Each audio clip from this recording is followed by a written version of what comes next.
सभी को नमस्कार। उम्मीद है आप अच्छे होंगे, बहुत अच्छे से अपनी पढ़ाई पर लगे हुए होंगे। UP triple S C PET वाले स्टूडेंट की पहली शिफ्ट का 6 सितंबर का एग्जाम हो चुका है। उस एग्जाम को पूरा एनालिसिस करने के बाद, क्योंकि उसकी पीडीएफ तो मिलती है, मतलब पेपर तो मिलता है, पूरा एनालिसिस करने के बाद मैं एक कंप्लीट आपको जीके जीएस की एक क्लास दे रहा हूं। इस क्लास को अगर आप करके जाएंगे कंप्लीट, तो इतना मैं भरोसा दिला सकता हूं कि आप एग्जाम में 10 नंबर तक इंक्रीज कर सकते हो। 10 नंबर इंक्रीज करने का मतलब है 20-30 परसेंटाइल का फर्क आना।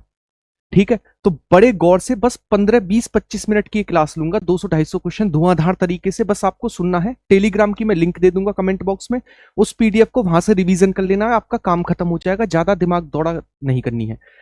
चैनल को सब्सक्राइब कर लेना, क्योंकि आने वाले एग्जाम के लिए ये रामबाण चैनल आप सभी के लिए होगा। बिना टाइम गवाए स्टार्ट करते हैं क्लास को। सबसे पहले क्वेश्चन से स्टार्ट करते हैं।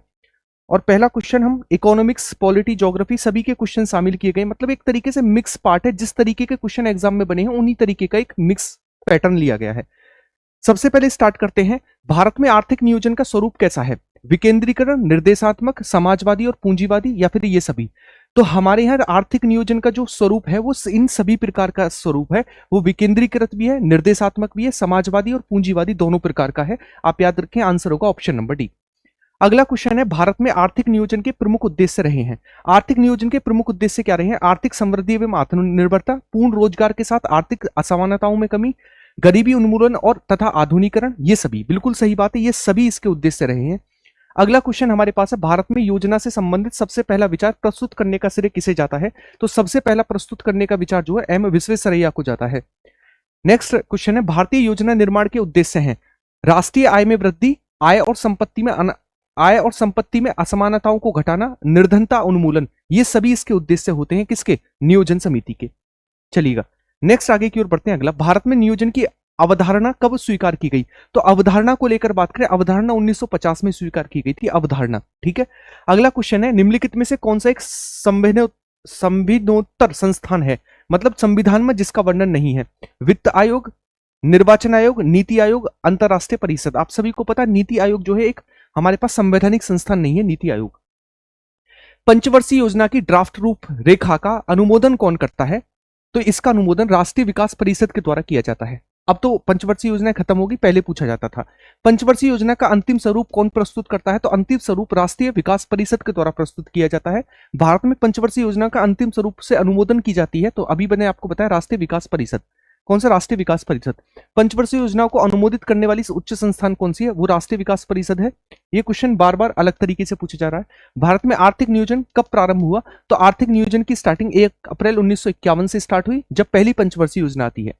भारत के लिए नियोजित अर्थव्यवस्था नामक पुस्तक के लेखक कौन है? नियोजित अर्थव्यवस्था नामक पुस्तक के लेखक हैं कौन?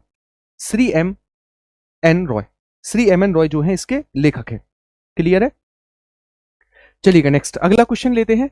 प्लानिंग एंड द पुअर के लेखक कौन है? प्लानिंग एंड द पुअर के लेखक है हमारे पास कौन? वो है बी एस मिन्हास। कौन है? बी एस मिन्हास है। स्वतंत्रता पूर्व डॉक्टर एम विश्वेश्वरैया ने भारत में नियोजन की एक योजना प्रस्तुत की थी।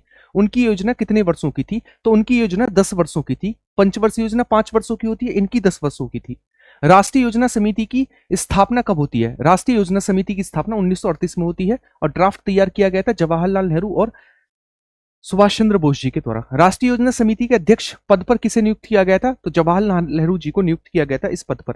राष्ट्रीय योजना समिति की रिपोर्ट कब प्रकाशित हुई? तो राष्ट्रीय योजना समिति की जो रिपोर्ट है 1940, 42, 47 या फिर 49। तो ये जो रिपोर्ट है ये 49 में प्रकाशित होती है, 1938 में बनकर तैयार हुई थी। 1944 में गांधीवादी योजना का प्रतिपादन किसने किया था? तो गांधीवादी योजना का प्रतिपादन श्रीमन नारायण अग्रवाल के द्वारा किया गया था। अगला क्वेश्चन है, 1944 में कुछ उद्योगपतियों ने एक योजना प्रस्तुत की। उस योजना का क्या नाम था? उस योजना का नाम था बंबई प्लान। क्या नाम था? बंबई प्लान। जन योजना का प्रारूप किसने तैयार किया था? तो जन योजना का प्रारूप जो है ये तैयार किया गया था किसके द्वारा? जन योजना का प्रारूप जो है एम एन रॉय के द्वारा प्रस्तुत किया गया था। किसके द्वारा? M N Roy. सर्वोदय योजना का प्रारूप किसने तैयार किया था? तो सर्वोदय योजना जयप्रकाश नारायण के द्वारा प्रस्तुत की गई थी। किसके द्वारा? जयप्रकाश नारायण। भारत सरकार ने एक पृथक विभाग नियोजन एवं विकास विभाग कब खोला था? नियोजन और विकास विभाग 1944 में खोला गया था। कब? 1944 में खोला गया था। नियोजन एवं विकास विभाग का कार्यकारी सदस्य किसे नियुक्त किया गया? तो इसका कार्यकारी सदस्य जो है ये नियुक्त किए गए थे अर्देशियर दयाल को। ठीक है। नेक्स्ट अगला क्वेश्चन, भारत में नियोजन आर्थिक विकास का शुभारंभ कब हुआ? तो आप सभी को पता 1951 में पहली पंचवर्षीय योजना से इसकी स्टार्टिंग होती है। निम्नलिखित में से किस अर्थशास्त्री ने विकासशील देशों के लिए रोलिंग प्लान की अवधारणा सर्वप्रथम प्रस्तुत की? रोलिंग प्लान कौन लेकर आया था? रोलिंग प्लान, तो रोलिंग प्लान जो है ये थे गुरनाल मंडल के द्वारा प्रस्तुत किया गया था रोलिंग प्लान। आर्थिक नियोजन विषय है, तो आर्थिक नियोजन किसका विषय है? समवर्ती सूची, राज्य सूची, संघ सूची या फिर इनमें से किसी सूची का विषय नहीं है। तो आप सभी को पता होना चाहिए किस सूची का विषय है, तो ये समवर्ती सूची का विषय, यानी इस पर राज्य और केंद्र दोनों कानून बना सकते हैं। योजना आयोग द्वारा अब तक कितनी पंचवर्षीय योजनाएं लागू की जा चुकी हैं? तो 2007 से लेकर 12 तक की लास्ट पंचवर्षीय योजना थी और ये थी 12। अब तक 12 पंचवर्षीय योजनाएं आ चुकी हैं।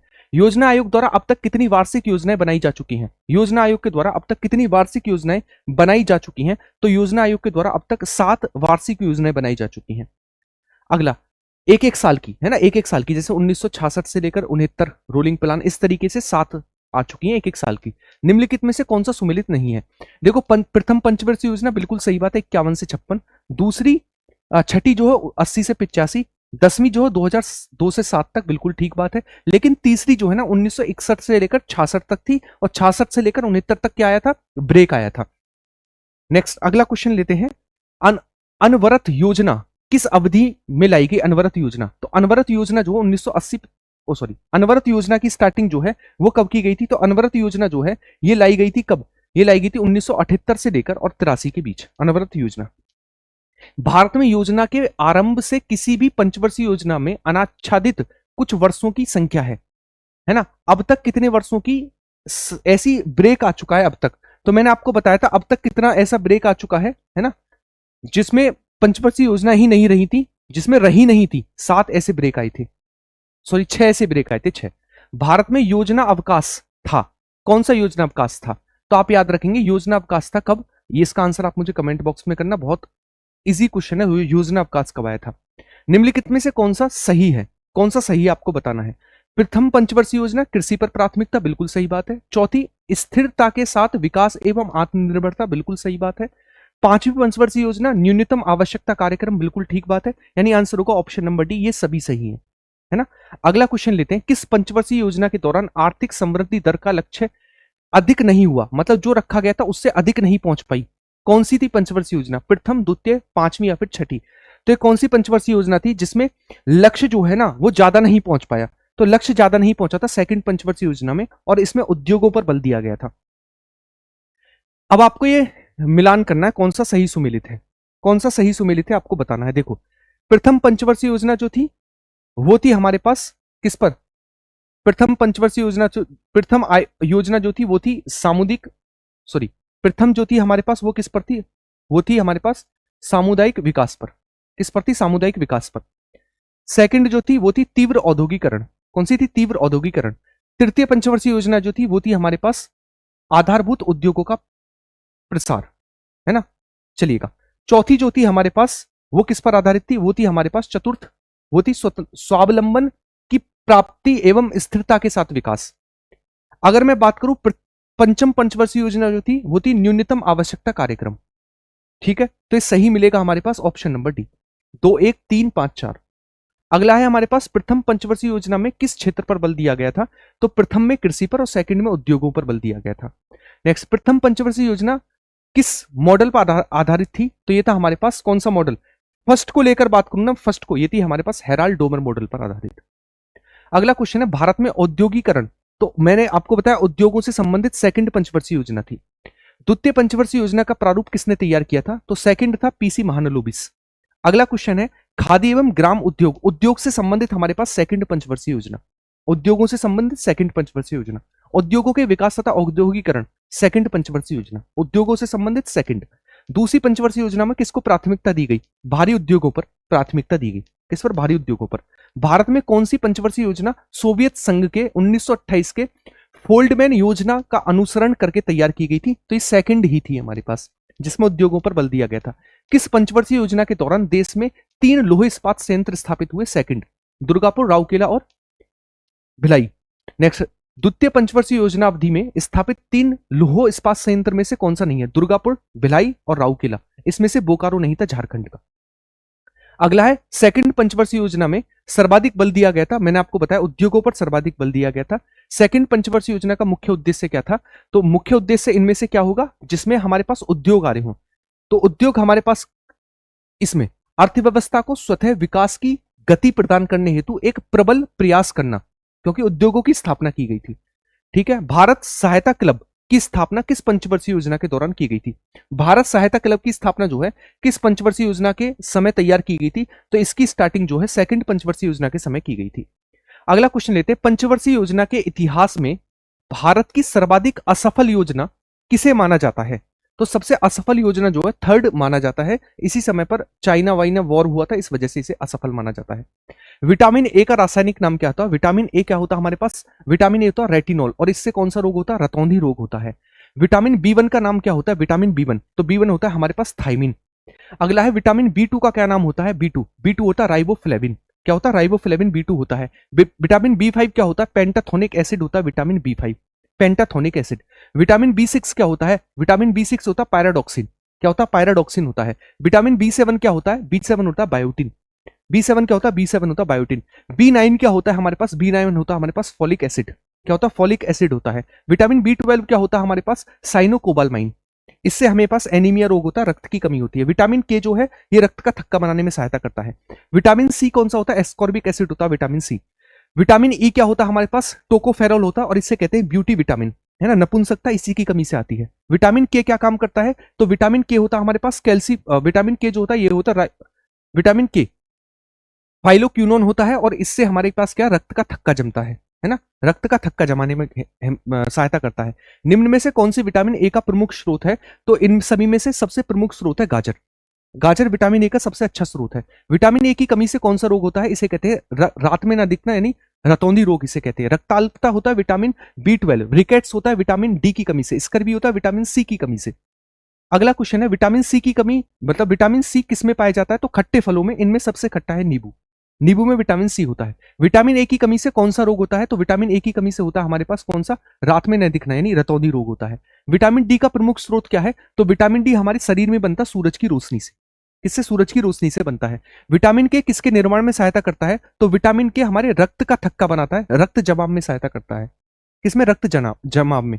विटामिन ई का प्रमुख स्रोत क्या है? विटामिन ई क्या करता है? प्रमुख कार्य क्या है? मैंने आपको बताया था, रक्त संचार भी करेगा, प्रजनन स्वास्थ्य भी करेगा, तंत्रिका तंत्र को मजबूत भी करेगा। आंसर होगा ऑप्शन नंबर डी, इन सभी में सहायता करता है। विटामिन बी12 की कमी से कौन सा रोग होता है? रक्त की कमी, यानी जिसे कहते हैं एनीमिया रोग। विटामिन सी की कमी से कौन सा रोग होता है? इसे कहते हैं स्कर्वी। रिकेट्स विटामिन ए की कमी से। बेरी विटामिन बी की कमी से। नाइट ब्लाइंडनेस होता है हमारे पास विटामिन ए की कमी से। विटामिन डी की कमी से कौन सा रोग होता है? तो इसे कहते हैं रिकेट्स, यानी हमारे हड्डियों का कमजोर होना। विटामिन ए किस प्रकार के विटामिन है? तो ए डी ई के वसा में घुलनशील, बी और सी जल में घुलनशील। तो कैसा है हमारे पास? वसा में घुलनशील है। अगला है कोबालमाइन क्या है? तो बी12 को कहते हैं साइनोकोबालमाइन, है ना। नेक्स्ट हमारे पास विटामिन के मुख्य रूप से किसमें पाया जाता है? तो हरे पत्तेदार सब्जियों में विटामिन के होता है। निम्नलिखित में से कौन सा विटामिन पानी में घुलनशील है? बी और सी। तो यहां पर सी दिया गया, तो आंसर होगा सी विटामिन जो है जल में घुलनशील है। विटामिन डी किसके अवशोषण में सहायता करता है? तो इसकी कमी से हमें रिकेट्स होता है। तो रिकेट्स क्या है हमारे पास? हड्डियों का कमजोर होना, यानी कैल्शियम का अवशोषण करता है विटामिन डी। विटामिन ए का प्रमुख स्रोत क्या है? मैंने आपको बताया था गाजर प्रमुख स्रोत है विटामिन ए का। निम्न में से कौन सा वसा में घुलनशील है? एडीई के। तो इनमें से कौन सा दिया गया है? के दिया गया है, विटामिन के होगा। स्कर्वी रोग से बचने के लिए कौन सा विटामिन जरूरी है? स्कर्वी। स्कर्वी जो होता है हमारे पास विटामिन सी की कमी से होता है स्कर्वी रोग। अगला है पेलेग्रा रोग, किस विटामिन की कमी से होता है? पेलेग्रा होता है विटामिन बी3 की कमी से। बी3 की कमी से। विटामिन के की कमी से कौन सा रोग होता है? रक्त जमाव। रक्त जमाव अच्छे से नहीं हो पाता है। भारतीय संविधान के किस संशोधन अधिनियम द्वारा पंचायती राज व्यवस्थाओं को जोड़ा गया था? 73वां संविधान संशोधन 1992 के आधार पर। 74वां जो है वो नगर पंचायतों से संबंधित है, याद रखेंगे। भाग 9 में जोड़ा गया था, नगर पंचायत भाग 9A में जोड़े गए थे। सबसे पहले राजस्थान और आंध्र प्रदेश में लागू किया गया था 2 अक्टूबर 1959 को, ये भी आप याद रखेंगे। ठीक है, चलिएगा नेक्स्ट। त्रिस्तरीय पंचायती राज व्यवस्था में कौन कौन से भाग आते हैं? तो ग्राम पंचायत, ब्लॉक या फिर पंचायत समितियां और जिला परिषद, ये 3 पार्ट आते हैं त्रिस्तरीय पंचायत समिति में। पंचायती राज विषय है किसका? पंचायती राज राज्य सूची का विषय है। किसका? राज्य सूची का विषय है। किस अनुच्छेद में पंचायती राज्यों का गठन बताया गया है? अनुच्छेद 40 भाग 4। अनुच्छेद 40 भाग 4। भारतीय संविधान में किस भाग में पंचायती राज व्यवस्था? पार्ट 9। और पार्ट 9A में कौन सा है हमारे पास? पार्ट 9A में हमारे पास नगर पालिकाएं हैं। 73वें संविधान संशोधन अधिनियम द्वारा पंचायती राज को सौंपा गया था? कौन सा विषय सौंपा गया था? कीमत नियंत्रण, परिवार कल्याण, विवाह और विवाह विच्छेद, निगम कर, निगम कर, है ना? कौन सा हमारे पास किस में सौंपा गया? 73वां, ये था हमारे पास परिवार कल्याण में। ठीक है, 73वें संविधान संशोधन अधिनियम द्वारा जोड़ा गया, तो भाग 9 और 74 में भाग 9A। अगला क्वेश्चन है, पंचायती राज व्यवस्था सबसे पहले राजस्थान के नागौर, उसके बाद आंध्र प्रदेश, तो आंसर होगा ऑप्शन नंबर ए, सबसे पहले इन 2 स्टेट में लागू की गई। 4 स्तरीय पंचायती राज व्यवस्था, देखो बलवंत राय मेहता समिति 3 स्तरीय, अशोक मेहता समिति 2 स्तरीय, और पीवी के राय समिति जो थी इसने जो है किसकी अनुशंसा की थी? 4 स्तरीय पंचायती राज व्यवस्था की। अगला, भारत में महिलाओं के लिए स्थान आरक्षित है। आप सभी को पता है महिलाओं के लिए पंचायती राज संस्थाओं में 1/3 सीटें आरक्षित हैं। 73वें संविधान संशोधन में वोट डालने की न्यूनतम आयु कितनी रखी गई है? 21 वर्ष रखी गई है, और इसका जो निर्वाचन है राज्य निर्वाचन आयोग के द्वारा किया जाता है, यह भी याद रखेंगे। अगला क्वेश्चन हमारे पास है, पंचायत तथा नगर पालिकाओं से संबंधित निर्वाचन संपन्न कराने का काम किसका होता है? राज्य निर्वाचन आयोग का। किसका? राज्य निर्वाचन आयोग का। नेक्स्ट, 73वें संविधान संशोधन के अनुसार पंचायती राज संस्थान का कार्यकाल कितने वर्ष का होता है? 5 वर्ष का। अगर भंग हो जाए तो 6 महीने के अंदर चुनाव कराने होते हैं। भारत के पंचायती राज के प्रबल समर्थक कौन थे? तो महात्मा गांधी भी थे, सिद्धराज भी थे, राजीव गांधी भी थे, ये सभी प्रबल समर्थक थे। ठीक है, नेक्स्ट, अशोक मेहता समिति ने 2 स्तरीय पंचायती राज व्यवस्था की अनुशंसा की थी। नेक्स्ट, संविधान में पंचायतों से संबंधित 11वीं अनुसूची में कितने विषय हैं? 11वीं में 29 है और 12वीं अनुसूची में 18 विषय हैं, याद रखेंगे। अगला, यदि पंचायत भंग हो जाती तो कितने माह के अंदर दोबारा चुनाव होना चाहिए? 6 माह के अंदर दोबारा चुनाव हो जाना चाहिए, वरना तो दिक्कत हो जाएगी। भारत में लोकतांत्रिक विकेंद्रीकरण की योजना का प्रारंभ कब किया गया था? तो मैंने आपको बताया 2 अक्टूबर 1959 को सबसे पहले नागौर राजस्थान में लागू किया गया था। पोवाड़ा नृत्य जो है वो किस से संबंधित है? पोवाड़ा, तो पोवाड़ा जो है ये महाराष्ट्र का लोक नृत्य है, पोवाड़ा। नेक्स्ट, दशहरा उत्सव के दौरान किया जाने वाला वीरगासो नृत्य जो है किस राज्य में किया जाता है? वीरगासो, तो वीरगासो जो है कर्नाटक का नृत्य है, वीरगासो। अगला है हमारे पास धगारी गाजा, एक नृत्य है, कहां का? धगारी गाजा, छत्तीसगढ़, झारखंड, महाराष्ट्र या फिर उत्तर प्रदेश। धगारी गाजा कहां का नृत्य है? धगारी गाजा, तो धगारी गाजा को लेकर मैं बात करूं, ये कहां का? महाराष्ट्र का नृत्य है, धगारी गाजा। अगला है राउफ, कहां का है? राउफ जम्मू कश्मीर का है, राउफ और हिकात। चेराव कहां का है? चेराव जो है ये मिजोरम का लोक नृत्य है, चेराव। अगला है पारंपरिक रूप से तेहरा ताली राजस्थान में मनाए जाने वाला लोक नृत्य है, तेहरा ताली। अगला है कालबेलिया राजस्थान का है, गिद्दा पंजाब का है। अगला है आलुयट्टू, है ना, आलियट्टू जो है ये नागालैंड का है, हॉर्नबिल भी नागालैंड का है। नेक्स्ट है हमारे पास पोंग, नृत्य कहां का? पोंग, तो पोंग जो है अरुणाचल प्रदेश का लोक नृत्य है, पोंग। अगला हमारे पास निम्नलिखित में से कौन सा नृत्य गोवा में होता है? तो फगुआ गोवा का है ना, फगुआ जो कहां का है? फगुआ गोवा का है, सॉरी गोवा का पूछा, फुगड़ी है गोवा का, फुगड़ी, है ना। नेक्स्ट, निम्न में से किस नृत्य का संबंध लद्दाख से है? तो जेब्रो, सैडोल और कथोत, ये दोनों की तीनों के तीनों हमारे कहां के? लद्दाख के हैं। निम्न में से किस नृत्य का संबंध तमिलनाडु से है? तो तमिलनाडु में कुमी भी होता है, कावड़ी भी होता है और ओलिया टम भी होता है, ये सभी के सभी कहां के? तमिलनाडु के लोक नृत्य हैं। ओडिशा का बाघ नाच किस हिंदू माह में किया जाता है? तो ओडिशा का है बाघ नाच, ये चैत्र महीने में किया जाता है। कब किया जाता है? चैत्र महीने में। वियाहुला, गिद्दा जो है पंजाब का लोक नृत्य है, गिद्दा कहां का? पंजाब का है। निम्न में से किस लोक नृत्य से संबंध कर्नाटका से है? तो कर्नाटक में वीरगासो भी होता है और कुंभी भी होता है, सॉरी यक्षगान और वीरगासो, ये दोनों के दोनों कहां के? कर्नाटका के हैं। आंसर होगा ऑप्शन नंबर डी, ए और बी दोनों। अगला है हमारे पास सलाल बांध, निम्नलिखित में से किस नदी पर बनाया गया? सलाल डैम। 130 क्वेश्चन आपके हो चुके हैं और 130 क्वेश्चन मात्र 18 मिनट में। अरे भाई रिवीजन करना है, यूपी ट्रिपल एससी पैट का कल एग्जाम है, डिटेल में नहीं जाना है, एक मैराथन क्लास है ताकि आपको 300-400 क्वेश्चन बैठे बैठे याद हो जाए। ठीक है, चलिएगा। सलाल बांध किस नदी पर है? सलाल चिनाब नदी पर है, महानदी पर हीराकुंड डैम है, कृष्णा नदी पर हमारे पास नागार्जुन सागर डैम है और सतलज नदी पर हमारे पास भाखड़ा नंगल डैम है।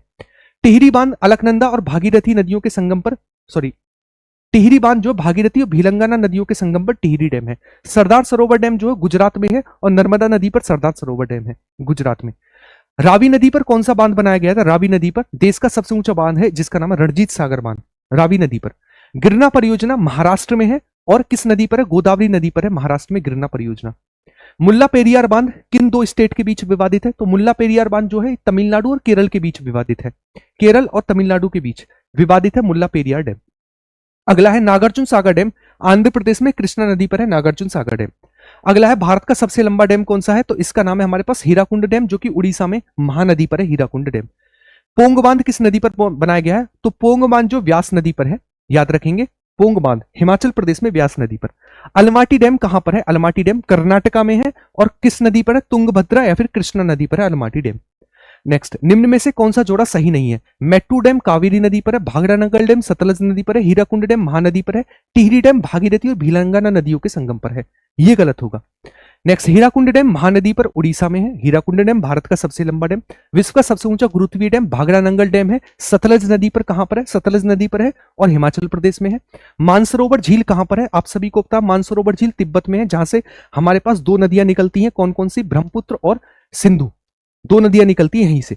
अगला क्वेश्चन है, भारत के किस राज्य में खारे पानी की सबसे बड़ी झील है, तो उड़ीसा में चिल्का झील भारत की सबसे बड़ी खारे पानी की झील है, महाराष्ट्र में लोनार झील है, जम्मू कश्मीर में हमारे पास वुलर झील है जो भारत की सबसे बड़ी मीठे पानी की झील है, याद रखेंगे आप ये सारे पॉइंट। सामर झील भारत की सबसे बड़ी लैंडलॉक खारे पानी की झील है जो कि राजस्थान में है। भारत की प्रसिद्ध लैंगून लेक चिल्का लेक है, जो भारत की सबसे बड़ी लेक, सबसे बड़ी लैंगून लेक और सबसे बड़ी खारे पानी की लेक है, उड़ीसा में है। भारत में सबसे बड़ी सिंचाई नहर कौन सी है, तो ये हमारे पास व्यास और सतलज के संगम से निकाली गई है, पंजाब के कपूरथला में, इसका नाम है इंदिरा गांधी नहर। लोकटक क्या है, लोकटक एक झील है, नॉर्थ ईस्ट इंडिया की सबसे बड़ी मीठे पानी की झील है जो कि मणिपुर में देखने को मिलती है। भारत में ताजे पानी की सबसे बड़ी झील कौन सी है, यह है वुलर झील जो कि जम्मू कश्मीर में है। अगली लेते हैं, भारत में सबसे लंबी झील कौन सी है, यह है बेम्बनाड झील, जहां पर बोट रेस नेहरू ट्रॉफी होती है, केरल स्टेट में है। लोकटक झील कहां पर है, लोकटक झील मणिपुर में, नॉर्थ ईस्ट इंडिया की सबसे बड़ी मीठे पानी की झील है। भारत में सबसे अधिक उपजाऊ मिट्टी कौन सी है, तो भारत में 43% एरिया पर पाई जाने वाली जलोढ़ मिट्टी भारत की सबसे ज्यादा उपजाऊ मिट्टी है, याद रखेंगे, ठीक है ना। ये कौन सी मिट्टी है, जलोढ़ मिट्टी है, सबसे ज्यादा क्षेत्रफल भी जलोढ़ मिट्टी का है, ये उत्तर भारत में पाई जाती है, याद रखेंगे। तटीय मैदानों और उत्तर भारत के मैदानों में जलोढ़ मिट्टी पाई जाती है, सबसे ज्यादा भी है ये। गंगा के मैदानों की पुरानी कछारी मिट्टी को क्या कहा जाता है, पुरानी बांगर कहलाती है, नई जो खादर कहलाती है, ठीक है। भारत में सर्वाधिक क्षेत्र पर किस प्रकार की मिट्टी है, जलोढ़ मिट्टी भारत में सर्वाधिक क्षेत्रफल पर है। भारत में निम्नलिखित मृदाओं में किसका निर्माण बेसाल्ट चट्टानों से हुआ है, एक मिट्टी जिसका नाम है रेंगूर, कपासी, चरनोजम और काली मिट्टी, है ना, ये आप याद रखेंगे, इसका निर्माण जो है किससे हुआ, लावा चट्टानों से हुआ है। प्रायद्वीपीय भारत की मिट्टियों में सर्वाधिक कौन सी पाई जाती है, तो प्रायद्वीपीय भारत में इन सभी में से लाल मिट्टी पाई जाती है। जलोढ़ मिट्टी उत्तर भारत, वन मिट्टी हमारे पास उत्तर भारत, मरुस्थलीय मिट्टी हमारे पास राजस्थान वाले एरिया में। लेटेराइट मिट्टी महत्वपूर्ण रूप से पाई जाती है, लेटेराइट मिट्टी, तो लेटेराइट मिट्टी मालाबार केरल में पाई जाती है, लेटेराइट मिट्टी मालाबार केरल में। धान की खेती के लिए सबसे उपयुक्त मिट्टी कौन सी है, दोमट या फिर जलोढ़ मिट्टी। अगला क्वेश्चन लेते हैं, रेंगूर मिट्टी किसको कहा जाता है, कपासी, चरनोजम, रेंगूर या फिर काली मिट्टी, इन्हीं का नाम है।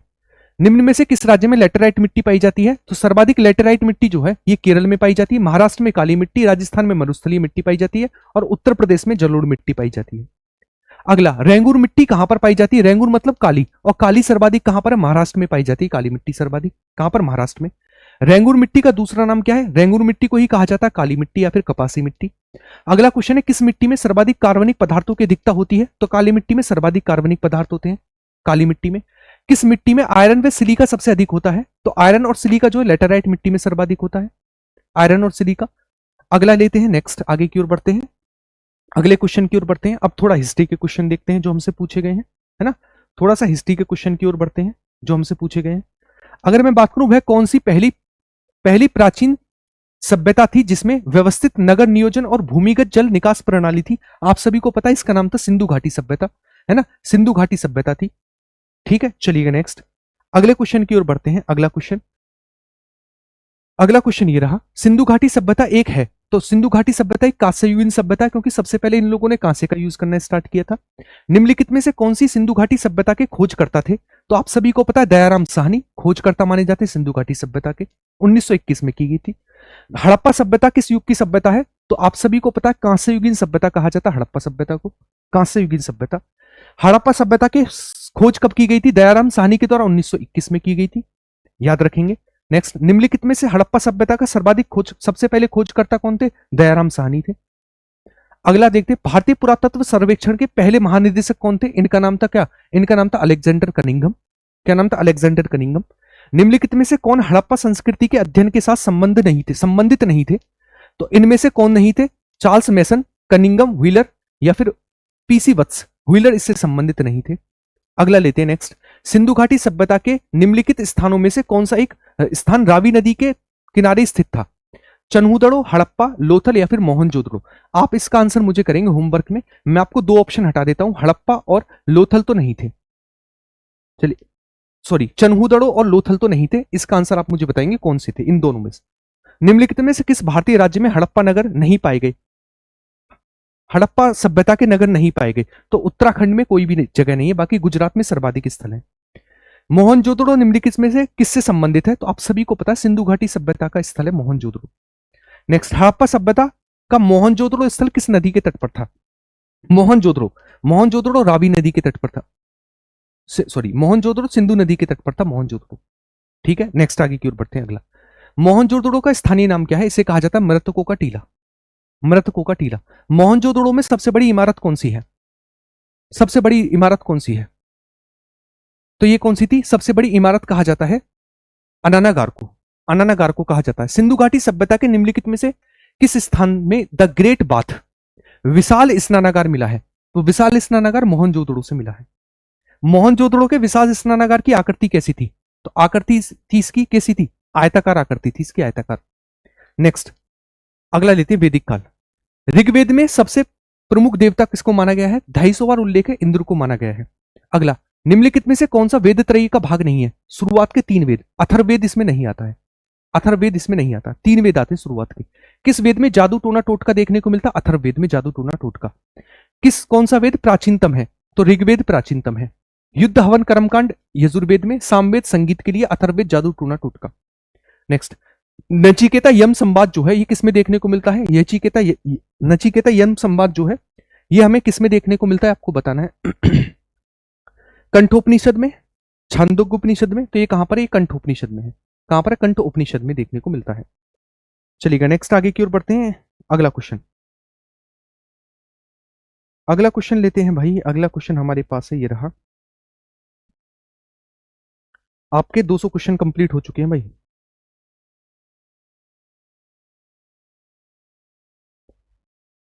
दो सौ क्वेश्चन कंप्लीट हो चुके हैं।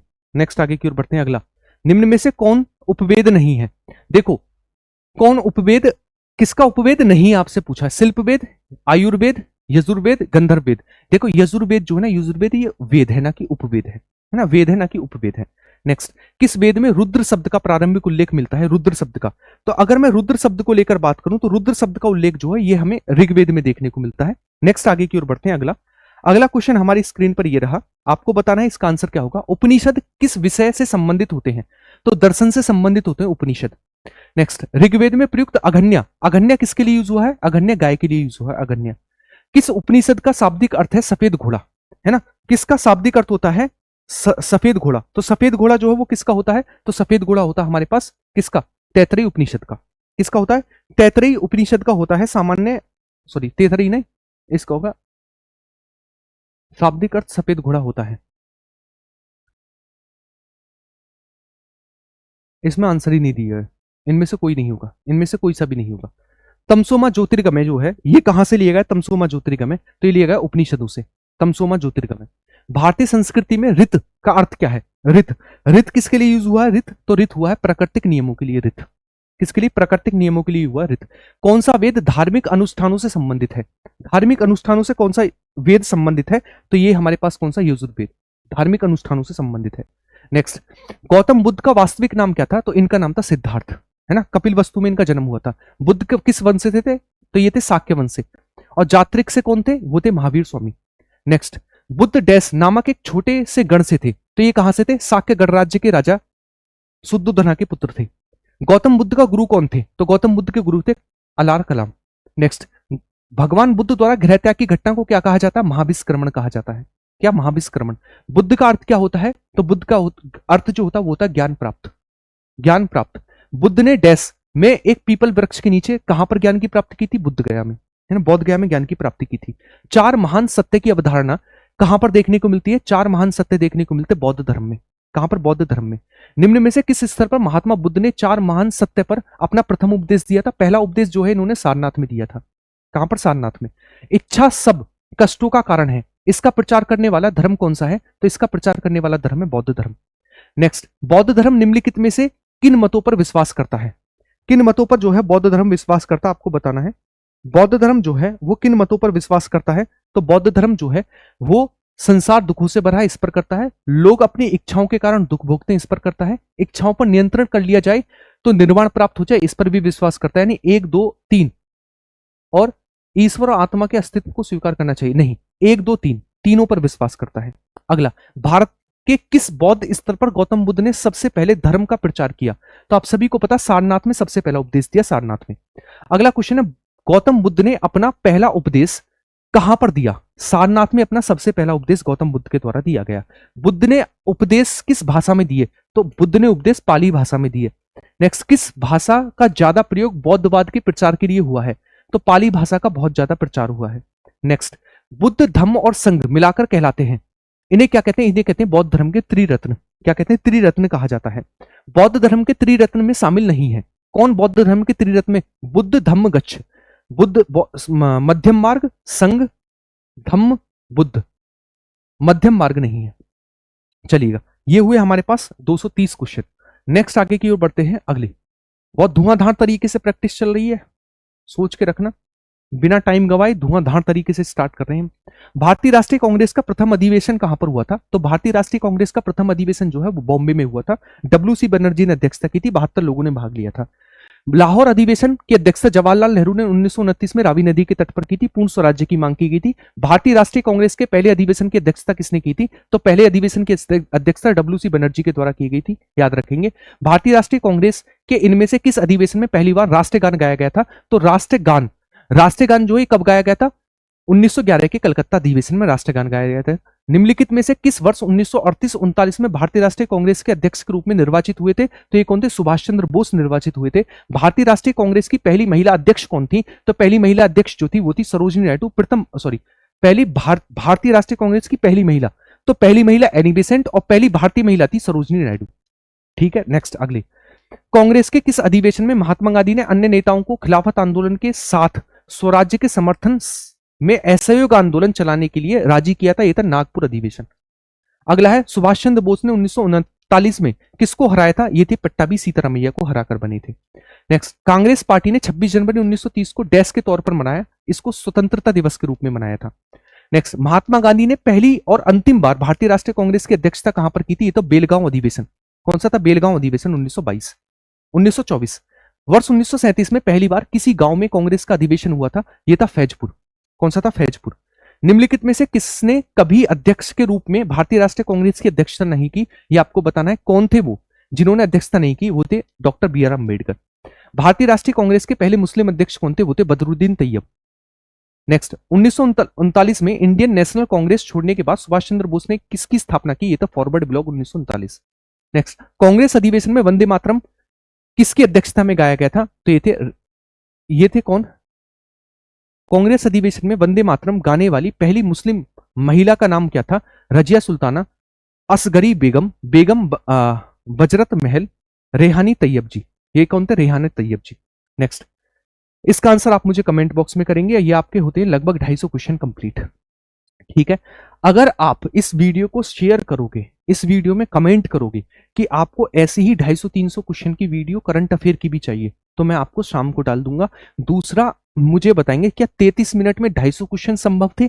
लेकिन एग्जाम के टाइम पे हमें ऐसे ही प्रैक्टिस करनी होती है ताकि कम समय में हम पूरा रिवाइज करके एग्जाम में चले जाएं। मैंने आपको साइंस करा दी, पॉलिटी करा दी, ज्योग्राफी करा दी, इकोनॉमिक्स करा दी, हिस्ट्री करा दी, मॉडर्न हिस्ट्री करा दी, एंशिएंट हिस्ट्री करा दी, एक छोटे से टाइम में पूरा रिवीजन करा दिया। उम्मीद है वीडियो अच्छी लगी होगी। तो वीडियो अच्छी लगी तो लाइक तो ठोकेंगे, शेयर ठोकेंगे और कमेंट बॉक्स में कमेंट ठोकेंगे और चैनल को सब्सक्राइब करेंगे। बाकी करंट अफेयर की वीडियो के लिए आपके कमेंट की जरूरत है। अगर आप कमेंट करेंगे तो करंट अफेयर की 250-300 क्वेश्चन की वीडियो अभी मैं डाल दूंगा और इसकी पीडीएफ टेलीग्राम पर मिलेगी, जिसकी लिंक कमेंट बॉक्स में पिन मिलेगी। बाय बाय, टेक केयर, जय हिंद सभी को।